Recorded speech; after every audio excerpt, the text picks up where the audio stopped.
Hello everyone, this is Shlok, and in today's video we're going to be seeing marketing from the ground up, from the basics to an intermediate level, and we'll be covering concepts that could be asked in an MBA interview. So without further ado, let's get into it. Now the first most important question is what is marketing? But the panel is not going to ask us such a straightforward question. They would want to know whether we understand the difference between marketing and sales.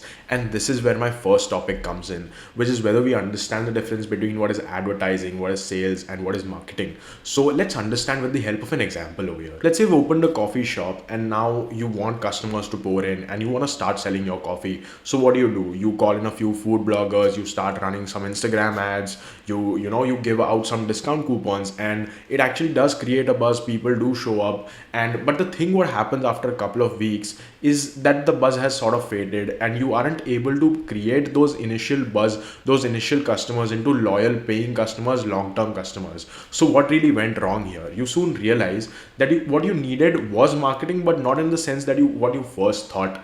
Marketing is instead something much more deeper than that. You needed to bring in a product that understood the needs of the customers and then created value for them. So for example, you realize that students aren't staying in at your cafe because they aren't getting a quiet place to study, and they aren't getting power outlets in order to charge their laptops. So that is the reason why they weren't coming in. Then you realize that office goers weren't coming in because they needed a quick coffee and your service delivery time is a lot. So you realize what your particular service deficiencies were. You fixed those and you created a product that solved the customer's need. So this is what marketing essentially is. So through this example, we understand that in the first part of the example, what the business owner was doing comes under the ambit of sales. But what he did later on, he understood the needs of the customer. He brought in a product that fulfills those needs. That comes under the ambit of marketing. So essentially, we need to understand that the scope of marketing is a lot bigger than just sales or advertising. Now, simply put, if someone asks you the definition of marketing, say the following words: marketing profitably translates customer needs into revenue. What is revenue? Basically sales. So customer needs is the first very important word, and delivering value is the next important word, and then making money or making revenue or making a profit is the next important keyword. If you have these particular three things in your definition, your marketing definition is sorted. Now let's come to the poster child of all marketing questions, and that is the marketing mix, or your 4 P's of marketing. Now what is the marketing mix? Marketing mix essentially is what are the components of your particular marketing strategy. So let's look at the 4 P's one by one in a very quick manner. The first one is the product.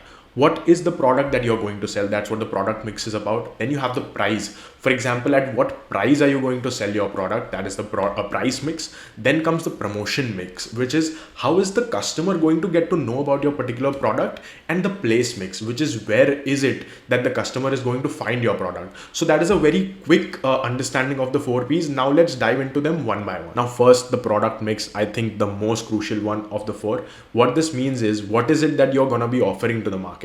This could be, let's come back to our coffee example. Let's say you want to give an Instagrammable experience that attracts influencers, or your coffee could be a grab and go budget friendly option for students. So this essentially, you decide what is it that you want to sell and which is the kind of demographic or the target consumer that you're going for. And the product mix also includes how you would be packaging your particular product, and it also includes how you're going to be differentiating it from your competitor. So basically your USP or your unique selling proposition also becomes a part of your product mix. Coming on to the next one, which is the price mix. What is the kind of pricing strategy that you want to incorporate in order to sell your product? Let's say you're a premium coffee experience, so you definitely price your coffee at, let's say, 500 rupees a coffee, so that you can only get that premium creme de la creme sort of client base, and that will also help you give more quality to them. So that could be one strategy. This is called the price skimming strategy, where you keep your prices very high. Then there is one sort of pricing which is called price penetration strategy. So you keep your prices very, very low. For example, how Jio did in their earlier days, they kept the pricing very, very low in order to attract as many consumers as possible.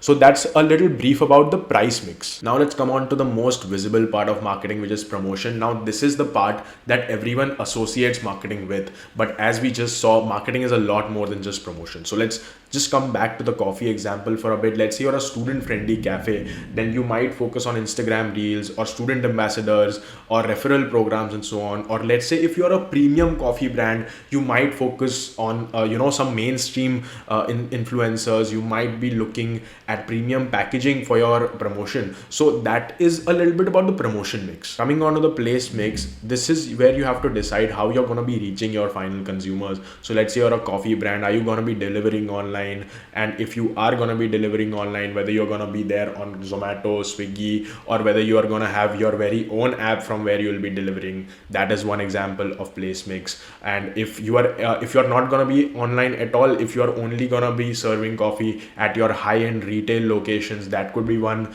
method of place mix.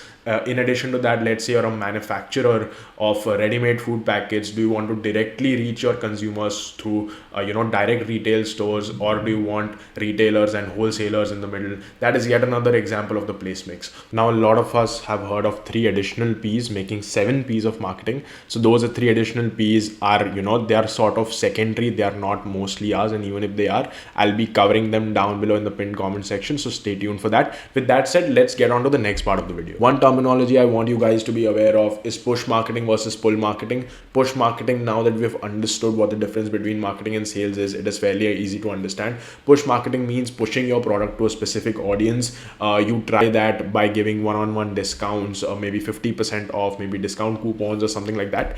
And pull marketing is essentially building demand for your product. Let's say you're an Apple, and you have built such a good product. You've created the iPhone back in 2007 or 8. It was a revolutionary product, and the product created demand for itself. So that is an example of pull marketing. So this becomes sort of a fundamental about push versus pull marketing. One important thing I want to highlight here, that a company needs a mix of both push as well as pull marketing in order to have a mix and a balanced marketing strategy. Coming on to the next topic, this is one question that I've been asked in an interview setting. So I talked about how I've launched my very own vertical in my family business, and they asked me that what is your go-to market strategy. So a GTM strategy is your go-to market strategy, and what kind of comes under this umbrella is the fact that what is your plan in order to build your product, and how are you going to position that product, what are going to be the unique features of your product.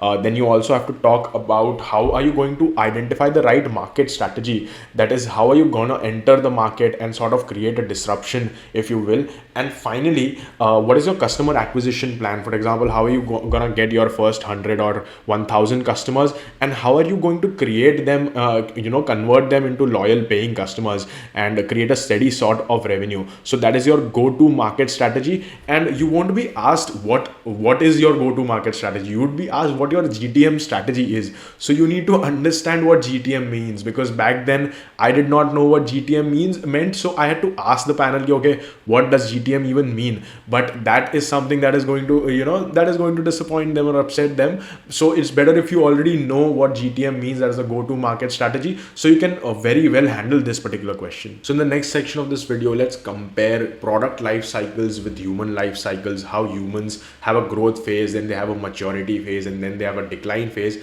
The exact same thing goes for products as well. So let's take the example of the iPod that came out maybe 25-30 years ago, and in the initial days there weren't enough takers for the product, and then slowly and steadily, first the early adopters came in, the people who were very much familiar with technology, they came in and adopted that product, and slowly and steadily that product sort of gains momentum. It starts getting recognized by the masses, and this is where your takeoff point comes in. Once your takeoff point arrives, your product grows rapidly and it gets adopted by the masses, and your cost per customer goes down because you're selling more units of that particular good. And this is where the shakeout point comes as well. For example, after the shakeout point, your growth, there is still growth, but that rate of growth starts declining, and you start sort of achieving a plateau. And why does that happen? This happens because other companies also come out with their own versions of the iPod, and this leads to a lot of competition in the market. and that leads to people having more options, people opting for the competitors options, and so on. So after that particular stage, maybe you reach maturity, and after that a decline arrives, and that happens because the taste and preferences in the market change. For example, the key reason behind the iPod's decline was the fact that the iPhone had come into the market. So that is how the whole product life cycle works. In this section of the video, I want to give out a few more topics that I want you to research about specifically in the domain of marketing. So the first is the 4 C's of marketing. Then I want you to look through what are the 4 A's of marketing, and finally what is the STP framework, which is the segmentation, targeting, and the positioning framework. So these 3 things I want you to look into. And finally, I'm also planning a new video on consulting 101. Here we'll be talking about the BCG matrix, SWOT analysis, pestle analysis, Porter's 5 force model, and all of those different frameworks. So subscribe for that if you haven't already. With that said, that's a little bit from my side, and bye bye.